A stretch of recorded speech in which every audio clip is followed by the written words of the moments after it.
to feel your way through those weird problems where the domain and or the range matter, okay? So if you back up a few steps and you think about what we talked about on Friday, when we talked about the sine inverse function, which was the first one we talked about, we talked about how that is the inverse of the sine function and that we limited the domain of sine to a very short little place, right? Where was that short little place that we limited sine to? Finn. Was it negative pi over 2? Or is it negative 1 is less than or equal to x, which is less than or equal to 1? Okay, so both of those things matter here, and let me pause for just a second. If you don't know your unit circle in your head like really super well, do you have a printout of it? Grab a printout of it or grab one of my blue cards from up there so that you have the unit circle values instantaneously available to you. So if I say what is the sine of pi over 3, you can tell me that the sine of pi over 3 is what? Okay, and if your hand isn't up because you don't know it, then grab a unit circle from there or get one out of your folder, but have that ready. What is the sine of pi over 3? Sydney? Pi over 3 is up here. No, I don't think it's a half. No, it's not. No, it's not. Sine is not. Pi over 3 is up here. That is a half and square root 3 over 2. Is that sine or is sine? Sine is this one. Okay. So the sine of pi over 3 should be the square root of 3 over 2. Because, do you see it? Because here's your triangle. So this side measures a half. Because what I'm thinking is that the sine is the x value. The sine is the y value. The sine is the y value. Okay. All right. There are lots of private conversations going on. If we could all kind of come back and focus. All right. What's the tangent of 3 pi over 4? What's the tangent of 3 pi over 4? Jordan? I'm sorry? Right, and so that's what I said at the very beginning, Jordan. If you don't know them off the top of your head, grab a unit circle. Okay. What is the tangent of 3 pi over 4? Sam? It is 1, because 3 pi over 4 is one of our matchy-matchy points. I'm sorry? Oh, it should be -1, right, because it's in the second quadrant. Okay. So do you see that if you can't automatically tell me what those values are, then when the problem says what is the tan inverse of -1, and you're trying to go, okay, wait, what angle has the ratio of the y to the x equal to -1, that becomes kind of complicated for your brain to do if you don't have those unit circle values down. So what I would recommend, if you still don't have your unit circle, is that as you're doing these problems, you have a copy of the unit circle sitting next to you so you can kind of look things up and help you figure it out. That would be a much smarter way to do it than to simply pop it in a calculator and see what the calculator can help you do, okay? So what we talked about when we talked about the sine inverse and the cosine inverse and the tan inverse is that we first talked about their inverse functions. And so we talked about limiting the domain of the sine function to -pi over 2 to pi over 2. So that becomes the range of sine inverse. All right?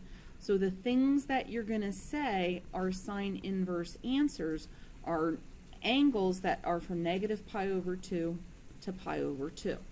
Right, so look at your unit circle for just a minute, and what if I ask you then, what is the sine inverse of -√3 over 2? What's the question? What's the question that is asking you? So what's it giving you, and what does it want you to give back? Blake, what's it giving you?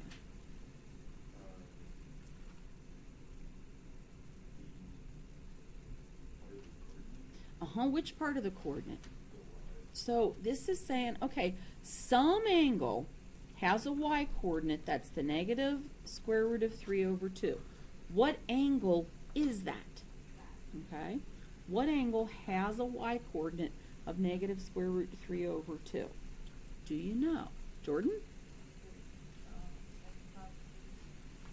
Say it again.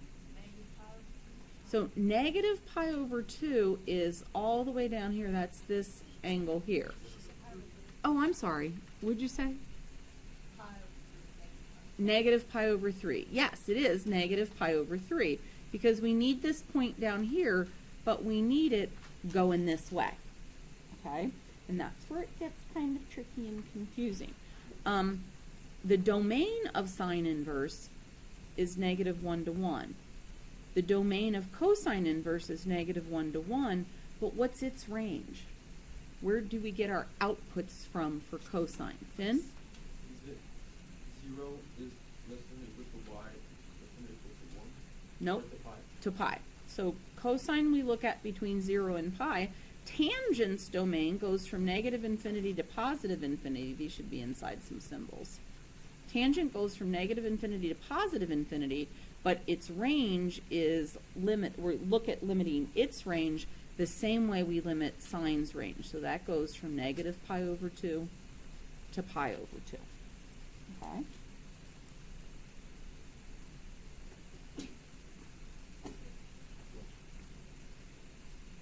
So the most straightforward questions are giving you something like, it's saying, okay, what is the cosine inverse of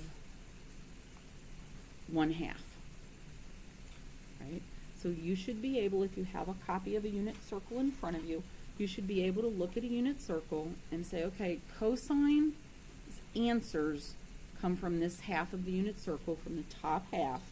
Where do I have an x coordinate of positive 1/2? Where would that be? Maddie? At pi over 3. So the cosine inverse of 1/2 is pi over 3. So far, so good. Maddie?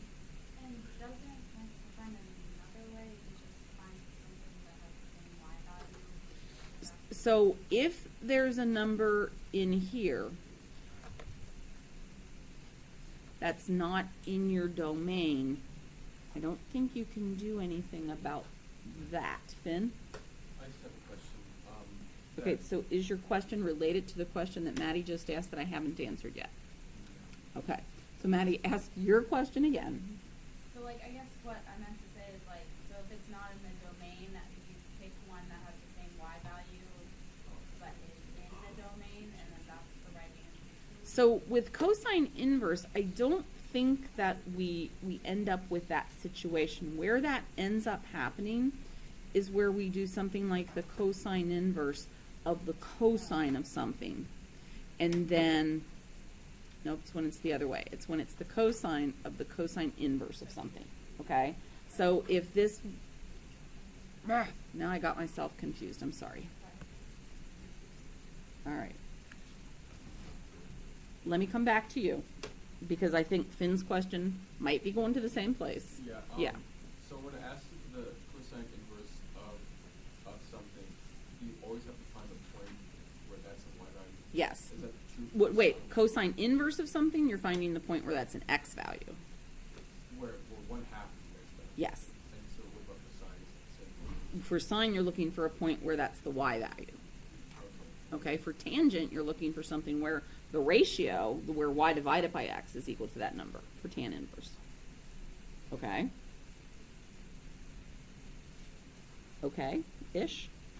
All right, so I'm going to flip to the book for just a second because I will not confuse myself, perhaps. Okay.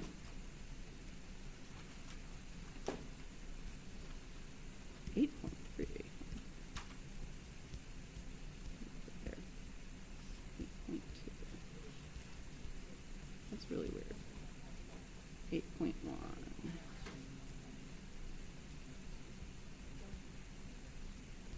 Okay, so if we look at these problems here, which are like the ones that were for homework, we should be able to figure most of this stuff out with our unit circle, all right? So, for example, look at number 14. What is the cosine inverse of 1? Right? Think about the question that that's asking you. It's saying find an angle whose x-coordinate is 1. Where does that happen? Where is the angle whose x-coordinate is 1? Zoe, what angle is that? Nope, it's not 0 or 360, because cosine inverse, we only report values back that are between 0 and pi. So 360 or 2 pi would not be in that interval. So there's only one answer to that, and that answer is that is a 0 degree angle.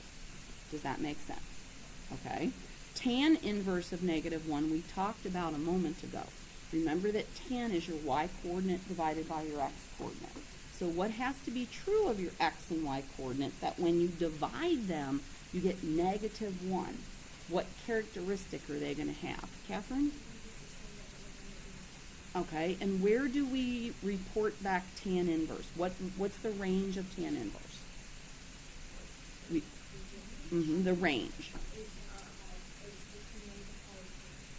It's between -pi/2 and pi/2. So if we want the point where tangent is -1, where is that in this part of the circle? Slide? Say it again. At -pi/4. So it would be down here. Okay? Does that make sense so far? Finn? Okay. All right. So the next part of this is just doing it with a calculator, which is really super easy to do. But the next part is where it can kind of make your brain hurt a little bit. Okay? So if we look at number 37, which says to find the cosine inverse of the cosine of 4 pi over 5, one of the things that your achy brain should tell you is, hey, wait a minute, 4 pi over 5 is not one of my unit circle values.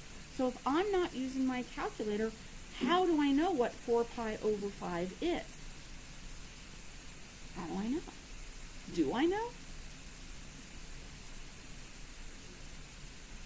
Do I know what the cosine of 4 pi over 5 is without a calculator? Do any of you guys know it? No. 4 pi over 5. I'm looking at number 37 right here. Okay? All right. But it's okay, because we don't really have to know the cosine of 4 pi over 5. Because what this problem is asking us to do is find the cosine inverse of the cosine of 4 pi over 5. Okay? So it's saying, okay, so hold on a second. We've got this angle whose measure is 4 pi over 5. And so that angle is going to be somewhere right about here, right? Because what's half of the circle? How many radians is that? Pi. And so 4/5 of pi, you see where that is, right? That point right there has some x-coordinate and some y-coordinate, okay? So the cosine of 4 pi over 5 is whatever that x-coordinate is. And then this is saying, okay, well then tell me what is the angle whose cosine is the same as that x-coordinate. And so in this case, this is just going to be 4 pi over 5. Okay? Finn? Say that again? Can you just repeat what you said about the cosine inverse part? Yes, so the cosine inverse is looking for an angle, right? It's looking for the angle whose x-coordinate is the same as the x-coordinate of this. Okay? So that is just that angle. It's just 4 pi over 5. So it works okay in this case because 4 pi over 5 is in the range of cosine inverse.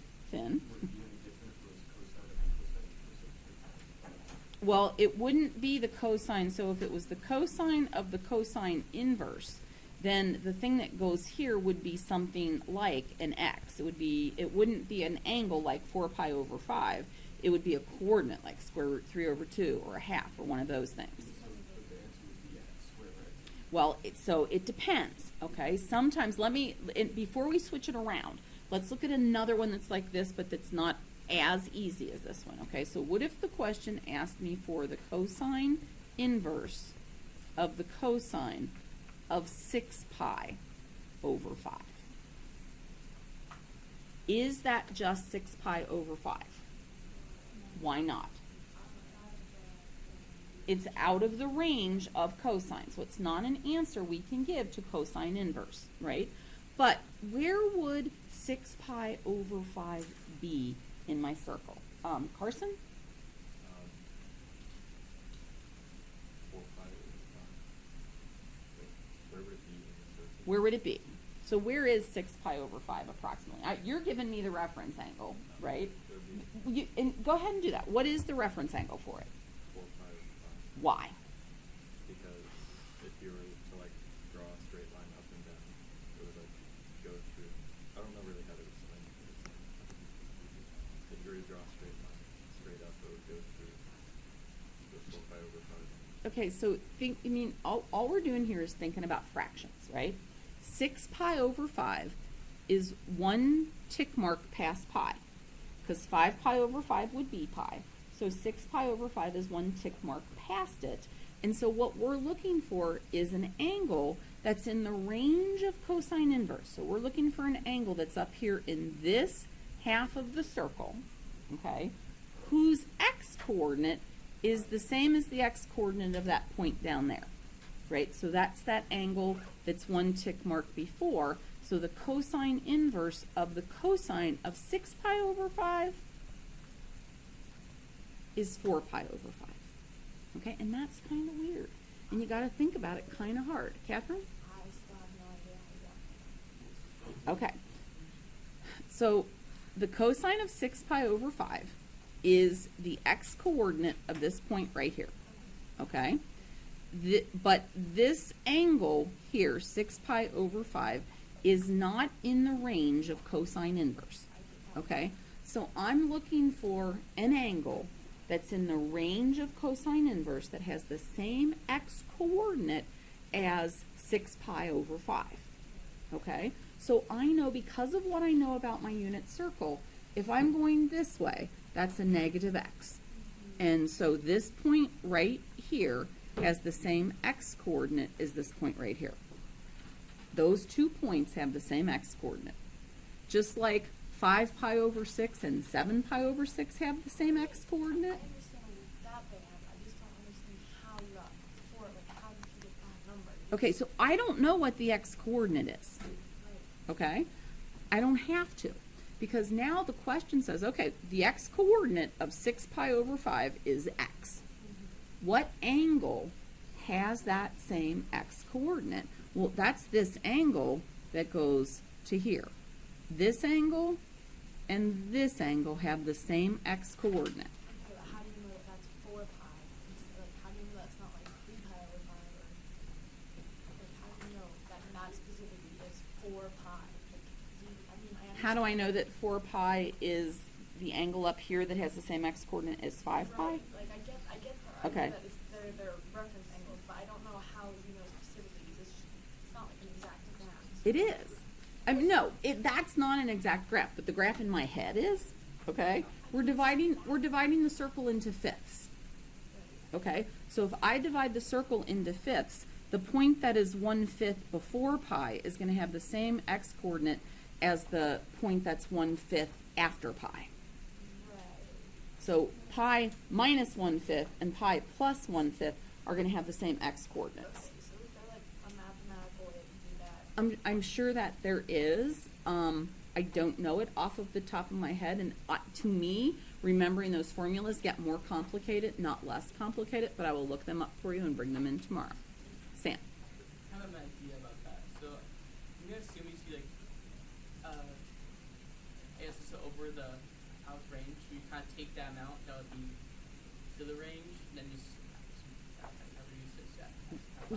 So one of the things that I'm pretty sure is that if our angle is in the third quadrant, then our reference angle is pi minus theta.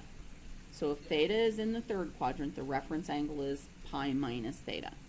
If the reference angle is in the fourth quadrant,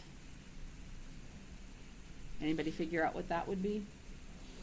So if our theta was in the fourth quadrant, right? So let's say theta, there's all kinds of lines on here, see if we can get rid of a couple of them. Okay, so if we had a theta that was here, how would we get that to be the reference angle with the same exponent? So that would be this guy right here. What's the relationship between those two angles? Does anybody see what it is? Sam, what do you think it is? Are you talking about like the thing that Carson was saying, if you put like a vertical line? Yes. So, and the thing that Sam was saying, so Catherine's saying, how do you know what that angle is? And so one of the things I can see here is that if the angle I'm talking about is in the third quadrant, then pi minus that angle will give me the angle that's in the second quadrant. What I'm saying is, okay, well, would it be the only two places that the angle's going to be are in the first and second quadrant where they're fine because they're already in the range, or the third or fourth quadrant? And we know that in the third quadrant, the reference angle is going to be pi minus theta. So if theta's in the fourth quadrant, Catherine, what do you think it is? Pi minus theta doesn't work. It doesn't? It doesn't, because if you do pi minus 6 pi over Oh, 5. theta, maybe, is it theta minus pi? Well, because if you do theta minus pi, you get negative pi over 5. Right, so it must be, if you do theta minus pi, You get 6, then it's pi over 5. Yeah, It's okay. pi over 5. Okay, so I have to look them up, or refigure them out tonight.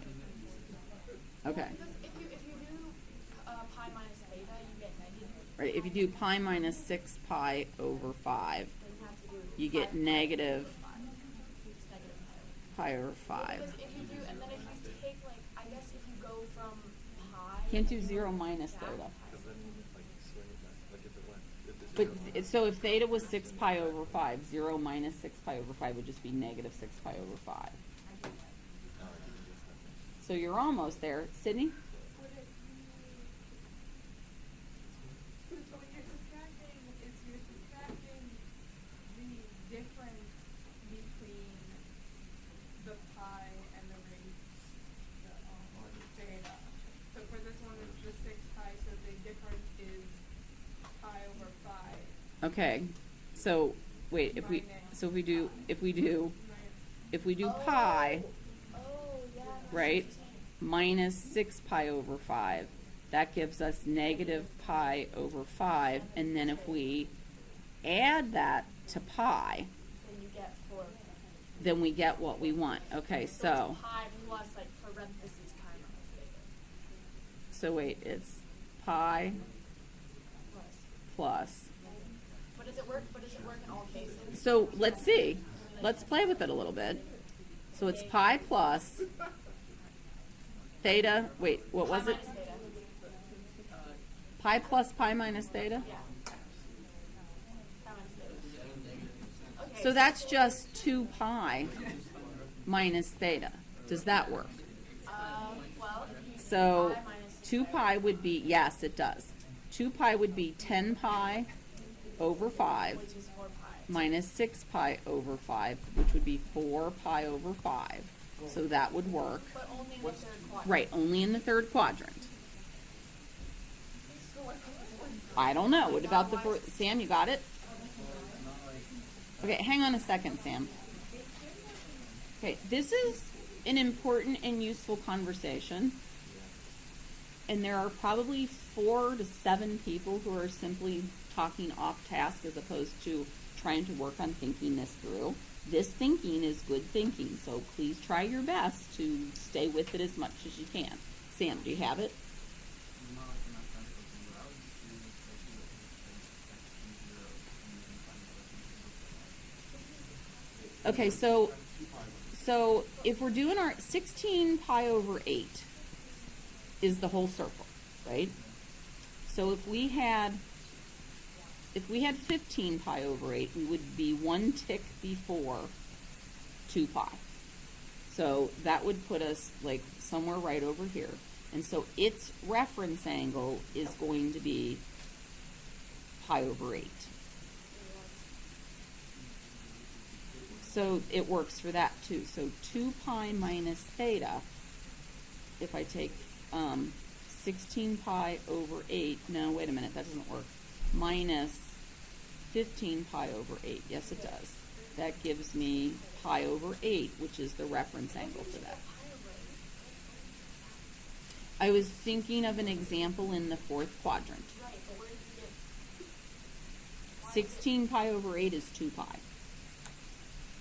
Oh. Okay? All right. How many people are more confused than you were when you started? Okay. How many people are kind of like, okay, I kind of understand what you're talking about here? Okay. All right, so there are a couple of, one is